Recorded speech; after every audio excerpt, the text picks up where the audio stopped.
All right, thank you, Mako. So now we have a nice foundation, a lot of context to kind of understand the music that was created in Houston.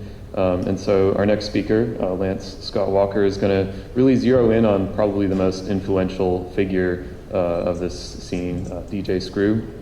A quick introduction to Lance. He's a native of Galveston, Texas, who has written for Houston Chronicle, Houston Press, local Houston Vice, Fader, many esteemed publications, including USA Today, Rolling Stone, among others.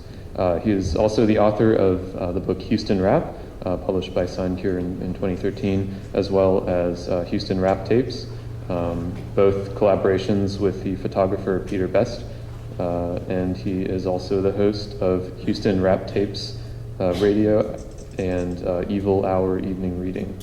He currently lives in New York. And the title of his presentation is The Engineering and Economics of DJ Screw. Please welcome Lance.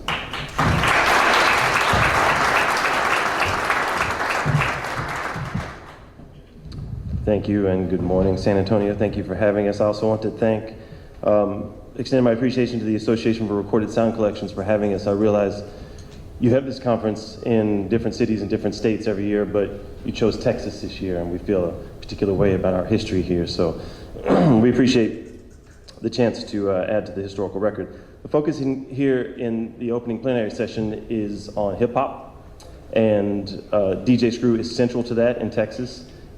He's also important to the overall history of Texas because an industry came up around DJ Screw. And an industry is always important to history because it means that people are working. So how did he do it? He did it with audio cassettes. He did it with Maxell XL2 100-minute cassettes, which came in at around 53 minutes a side. Why did he choose those? Because he could put the most music on them. And that was his goal always, to share music, to put music out there. And what was that music? That music was rap. It was the slow stuff from the slower stuff from the West Coast, not the fast stuff from the East Coast. There was reggae, there was R&B, there was funk, there was soul, there was pop, anything that he wanted to mix in, anything that he wanted to hear slower. So his process, Screw had 2 copies of the same record, one on each turntable. One of them he would play a little bit ahead of the other one. He had his fader on his mixer set the opposite of the way that any other DJ does it, most other DJs anyway, where when you move the fader to the left, you actually bring in the record to the right. When you move the fader to the right, you actually bring in the record from the left. This is how he did what he called chopping, which was basically him moving his fader really fast between those 2 records, using the record that was playing in front as the lead record and going back to the record on the right side, or the left side, I don't know how he did it. But either way, he was going to the record that was playing behind to repeat stuff. And in doing so, would create completely new textures, completely new rhythms out of what he was doing. And everything he would record to 4-track, and then he would take that 4-track and he would record it into a regular cassette deck. And when he did that, he would use the speed variation and he would slow it down. That was the basis of his sound, chopped and screwed.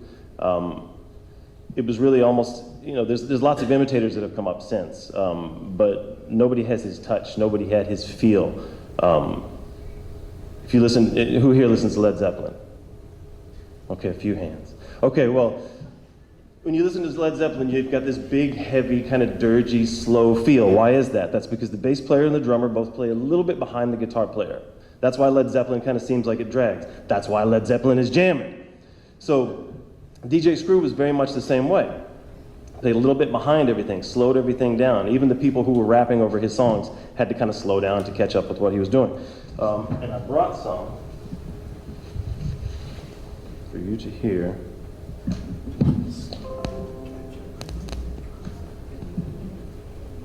So this is an example of the chopping that he did.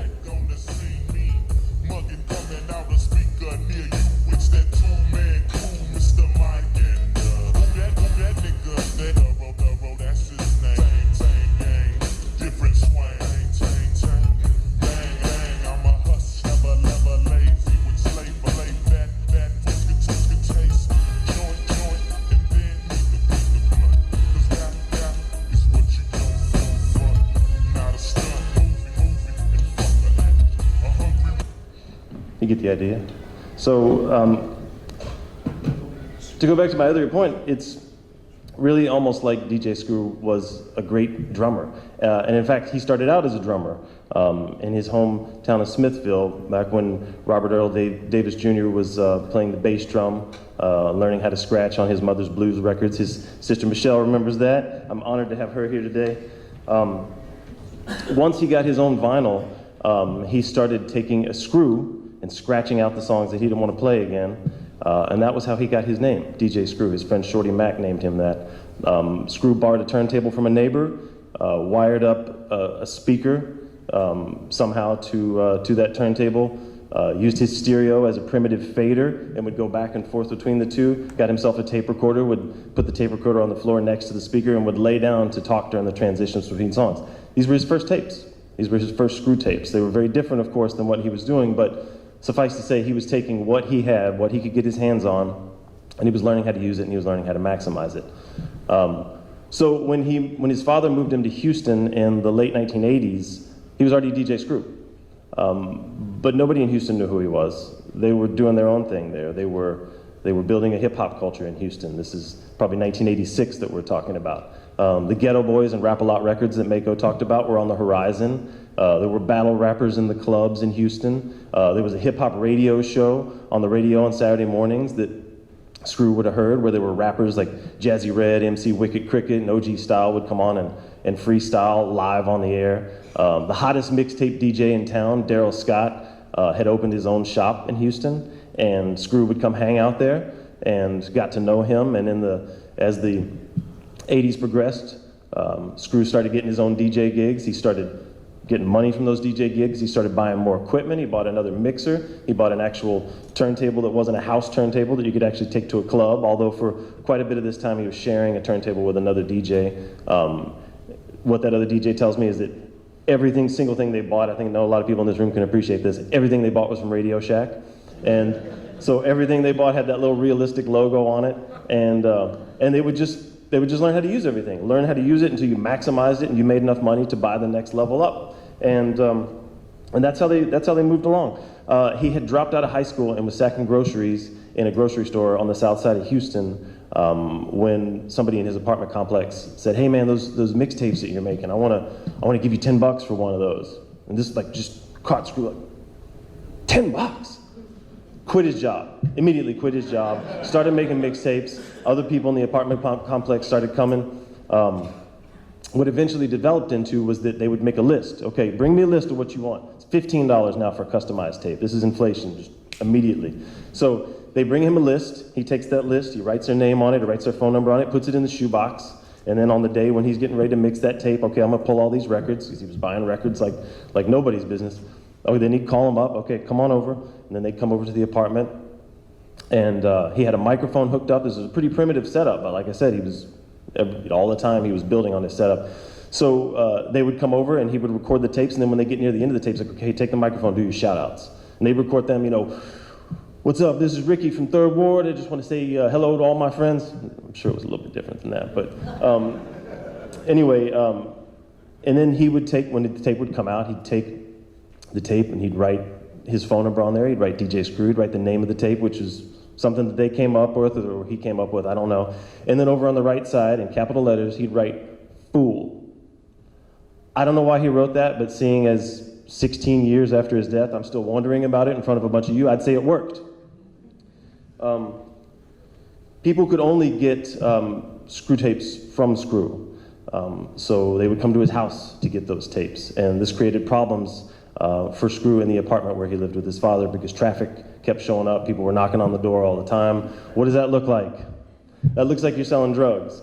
He wasn't selling drugs, but he was selling something illegal if you want to go there. He was selling other people's music on tapes. Police came by, kicked the door in at least twice in a couple different apartments, went around through the apartment, didn't find anything. All they ever found was tapes. That was his thing. That was what he was doing. Over the course of a couple of years, those shout-outs turned into people taking the microphone and freestyling. Those people who were freestyling eventually started to become known around town because these tapes were getting hot. Everybody was passing them around. Everybody had a tape player in their car. So the rappers on these tapes started to become known. in their neighborhoods, in neighborhoods beyond theirs. The 6 or 7 neighborhoods that Mago was talking about, that little Kiki mentioned, all these neighborhoods started to gather together another identity. They started to have another identity within the city because, oh, well, little Kiki's from Herschelwood, or, Fat Pat's from South Park, Dead End. And all of a sudden, that meant a little something different to people. The people who lived in those neighborhoods were like, well, I want that tape with Fat Pat because I live in, Kennedy Heights. I live in the same apartments as him. I want that tape. Or, I live in Yellowstone, so I want a tape with Big Pokey on it. So what happened was that Screw moved out of the house, out of the apartment that he had with his father, and got his own house. And this meant that he could make Screw tapes around the clock. This meant that people could come over and record around the clock, and that's exactly what happened. And the lines started to grow, and the lines weren't just people now coming over to knock on the door. The lines were cars lined up around the block, and not just around the block, but through the neighborhood in Southside Houston, to the point where Screw finally said, okay, 7 p.m. until 9 p.m., this gate on my house will open up, line up, come buy your tapes, tell me what you want, and get out of here. So we're talking 1994, 1995, 1996, the middle part of the 90s.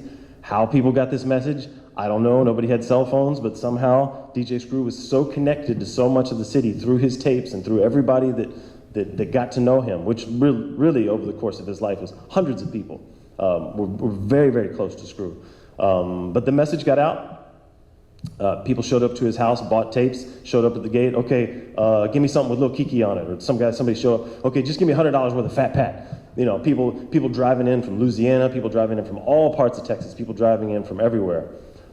So what developed was the culture of what became the Screwed Up Clique. All the rappers that Screw was inviting over to his house. Some of them weren't even rappers. He just said, you take the microphone. I like your voice. Try something. And then he was making rappers out of people. And this was making careers for some of these rappers. By the time let's say the mid-90s, Screw recorded a couple of proper albums for a proper label. These weren't underground tapes. He went into a studio, took four turntables into a studio and recorded like a real album. So this now went through a completely different distribution channel than his underground tapes. This meant that there were advertisements in magazines. It meant that national rap magazines were actually writing about him and interviewing him. So the legacy began to grow, and it grew all throughout Houston. It grew all throughout the South. People who were in the military, people who went away for college took the tapes, they took them out of state, they took them overseas. The lines got bigger, the culture continued to grow. And eventually, we're talking early 1998, Screw diverted all of that energy that was growing into this culture and into a storefront. He got himself a little, I guess you would say it's just like a little room at the end of a strip center on the south side of Houston. Tiny little lobby area, and then a back room, put up a big giant slab of bulletproof glass, cut a hole in it, put a whiteboard outside of that said, here's all the titles, here's all the tapes, and then behind that glass were all the tapes. These were tapes still back in that point. Screw didn't like CDs because they weren't long enough. And so people would show up, okay, I want number 15 and number 73. These tapes were growing all the time. They had all the tapes back there. People back there just serve them. His cousin Big Bub worked there. Eventually, Screw moved out of his house that he had on Greenstone, is the house that I mentioned earlier, moved his own personal operation much further out of the city, kept all of the business there at Screwed Up Records and Tapes at his shop. But he had bigger plans, and part of that plan was that he rented out a warehouse on the west side of Houston, where he was going to make what he was going to eventually be Screwed Up headquarters, where it was going to be a full studio where he could record full albums, whatever he wanted to do, mixtapes, print up internet orders. Because the reality is an entire industry had come up around Screw. All of these rappers were now starting to get deals. They were starting to get record deals and move on into their own careers. If you know anything about a 100-minute tape, it's a very thin tape, it's going to break. So an entire cottage industry popped up of people who knew how to fix these tapes. Okay, yeah, I'll fix your tape. And they take it and they fix that tape, and then they'd make a dub of that tape. So the tape spread even more throughout that. Shorty Mac, his cousin from Smithville, who named him DJ Screw, eventually dropped his little illegal hustle and instead started hustling screw tapes, driving to Houston from Austin a couple times a week. Okay, load me up. And then he'd come back to Austin and sell screw tapes. So by the time DJ Screw and the Screwed Up Clique ever made it to Austin, they were huge. Everybody knew who they were. They were superstars, and they had no idea. This was the way that the music was moving. The music was moving on a very underground level. The music was moving through DJ Screw and the Screwed Up Clique, going around Texas, going around Louisiana, doing shows. DJ Gold was his friend that would travel with them on those trips, and he told me, we never came back with tapes. I don't care how many tapes you put into that van, we never came back with tapes. To the point where they would do car shows, they'd start packing heat in the ice chests just because we're gonna walk out of here with $30,000. You know, sometimes he'd sell $10,000, $15,000 worth of tapes at his house on a weeknight. So it grew beyond anything that anybody had predicted. And then in November of 2000, it stopped. DJ Screw passed away from complications with his health, overwork, chronic lack of sleep. A lot of different things contributed. And everything sort of stopped. There were no more screw tapes. His voice was no longer out there. All of these people who had depended on him for their careers were now floating. Okay, well, I'm Screwed Up Clique, but what does that mean? That means something different now. I don't even, what am I gonna do? They all figured it out.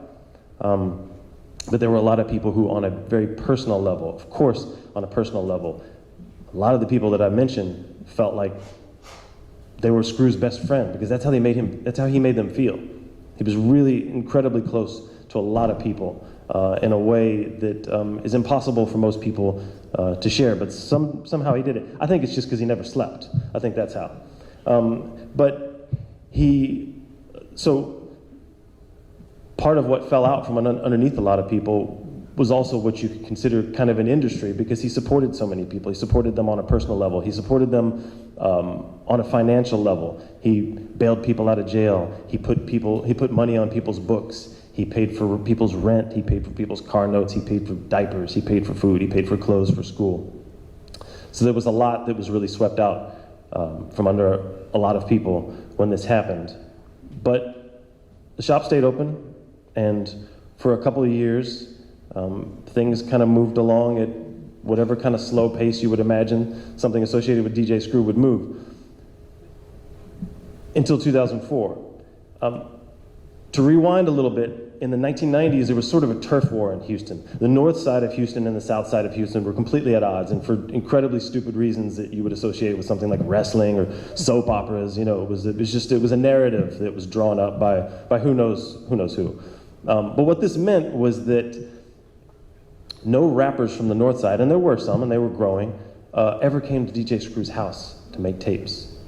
It was only rappers from the south side. So what that meant was that in the late 90s, as Screw's sound began to grow, the rappers on the north side identified with that sound, the sound of records being slowed down. You know, that's Houston. Houston's big, hot, slow, and you've got to drive everywhere. And you know, when you're caught in traffic, nothing sounds better than DJ Screw. So they wanted to hear that sound too. So what happened was, on the north side of Houston, an entirely different culture, spawning from DJ Screw's culture, developed. It was a record label called Swisha House.